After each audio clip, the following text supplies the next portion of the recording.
Hello, this is Julian with Coffee Reviews, and today we'll be reviewing the Palestina wash process Peru from H&S Coffee Roasters. There's the bag right there. And H&S, based out of Laramie, Wyoming, and their coffee roaster has appeared on this channel quite a bit over the last year, as they've quickly become one of my favorite coffee roasters in the entire world. And like a lot of other people, this coffee immediately caught my interest, largely due to the varietal that it is offering, as I've never had an SL9 coffee before. Couple that with the fact that this coffee sounds very much in line with my own preferences, and I was definitely interested in this one. So we will see how it turned out, as this right here is day 57.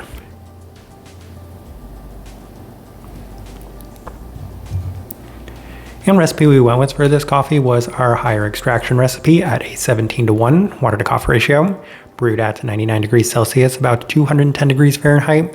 And I like this one best through the V60, which indicates a more medium fine grind. Roast profile for this coffee, this one is yet another one of H&S's ultralight offerings, and their ultralight offerings do tend to be some of the lighter offerings in the entirety of the United States, as they definitely skew on that side of things, as this is a very, very light coffee by most standards and metrics. With all that out of the way, let's go ahead and start discussing this coffee.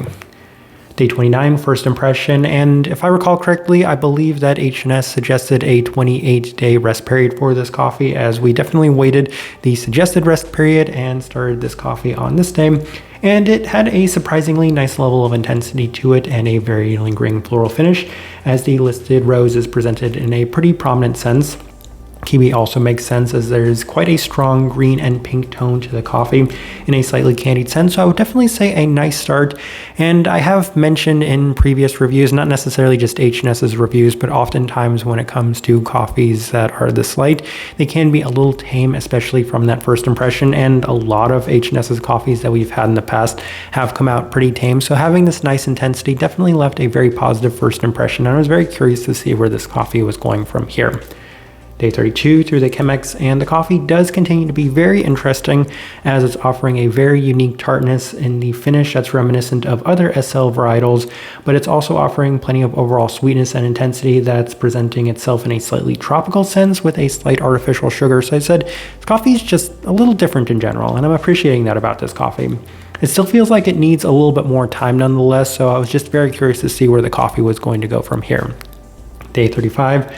Through the April brewer, and it does continue to remain very interesting. And I remember my grad school professor saying the biggest compliment you can give anything is to call it interesting, and that's just kind of the experience I had had up to this moment, as this coffee was just very interesting given the sweet tropicality that was a bit more in line with kiwi relative to any other coffees that I've had in the past. I have seen kiwi on a fair few coffees in the past, however it's very rare I actually get a coffee that I would say is reminiscent of that precise flavor profile to it, as it does present itself in a kind of unique strawberry kiwi fruit tea sense, offering a tea-like savoriness to it as well. So I said, there's just such an interesting direction this coffee's going, and I'm still very curious to see where it's gonna go.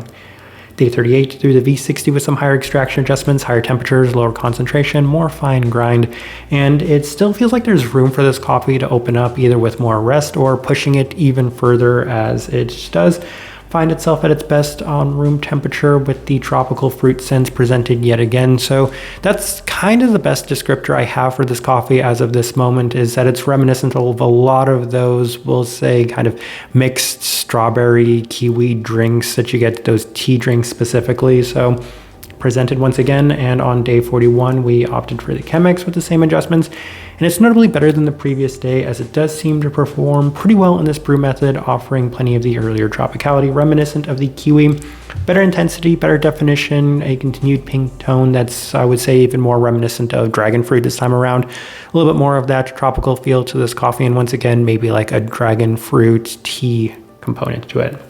Day 44 through the V60 with our standard recipe, and the coffee is just different overall this time around, as it's giving a very prominent red tea feel with an unusual spiced characteristic to it, expectedly opening up with time, as this time I would say it's reminiscent slightly of sangria without the, we'll say, alcoholic heaviness to it. Day 47 through the Chemex with our standard recipe and more of the same. While the coffee initially felt unique, offering an interesting combination of tropicality and tartness, it has just mostly started to skew in line with a tea-like experience with an abundance of spiced tones to it. Nice sweetness on the back end nonetheless, so I did appreciate that, we'll say, complementary aspect to this one. Day 50 through the V60 with our higher extraction adjustments, and it's back to being at its best as it's very floral and a bit spiced with plenty of those red tones yet again. A slight bit of a red berry aspect with the tropical kiwi aspect also still presented in a uniquely sangria-like feel. Those are kind of the best descriptors I have for this coffee most of the time. Tartness felt pretty even with an apple-like aspect to it, presented in both a red and green sense. All right. Let's go ahead and put up the tasting wheel so you can see what we're getting.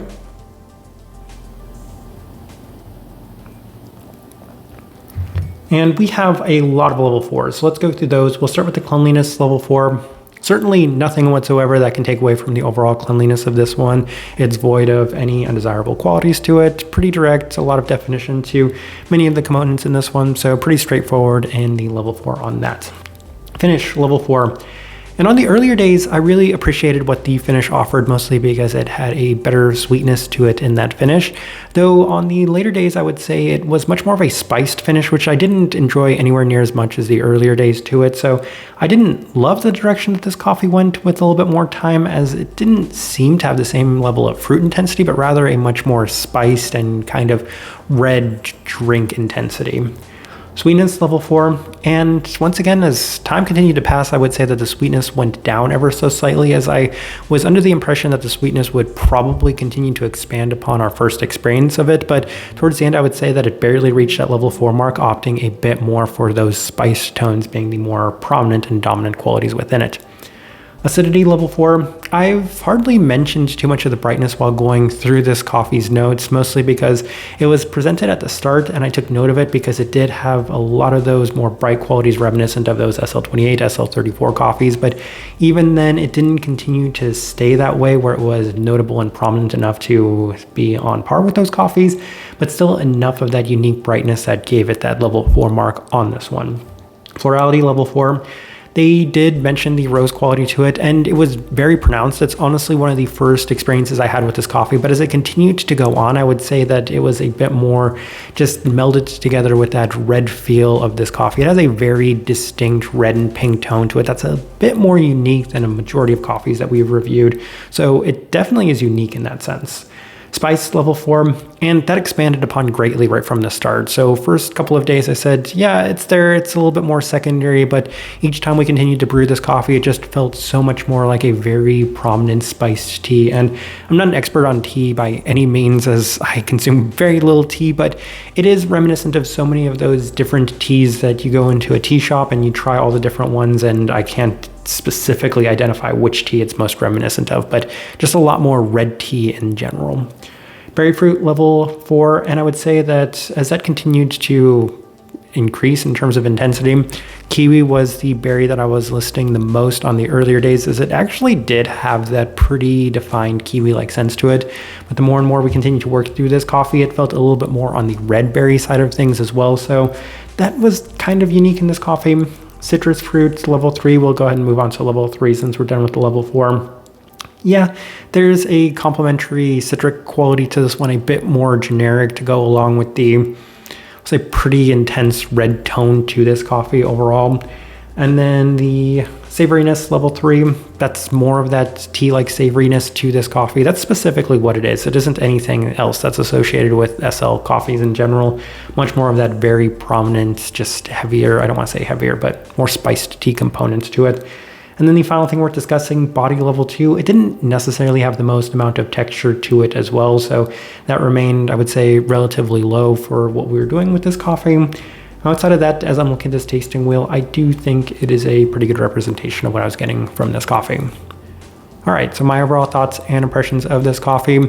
I will start with this. The vast majority of the feedback I've heard on this coffee has been extremely positive, and I'm not sure why. I haven't really heard a specific reason why people have been so enamored by this coffee. But my own impressions of this one was that I went into it with extremely high expectations, and I think those expectations only grew after the first couple of times I brewed it, because I said this is probably the worst that the coffee is going to be, and it's already very, very good. But as I continued to work through this coffee, I felt like it maybe wasn't as deep and it didn't have as much depth, and it didn't have as much intensity as I might have hoped for given those first couple of impressions.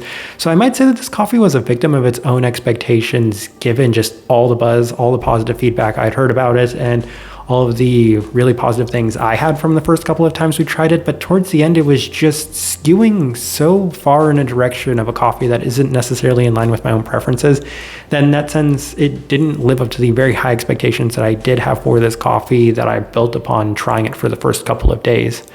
The type of person I would suggest this coffee to, for me, it's just so reminiscent of a lot of red tones and a lot of spiced tea aspects to it. It's just a bit more reminiscent of tea in general for me, with a little bit more of an interesting acidity and brightness that gives it some additional characteristics, and a lot more of those red floral tones to it, as well as I can't quite recall any coffee I've had in the past that has been maybe this specifically uniquely tea-like as this coffee was.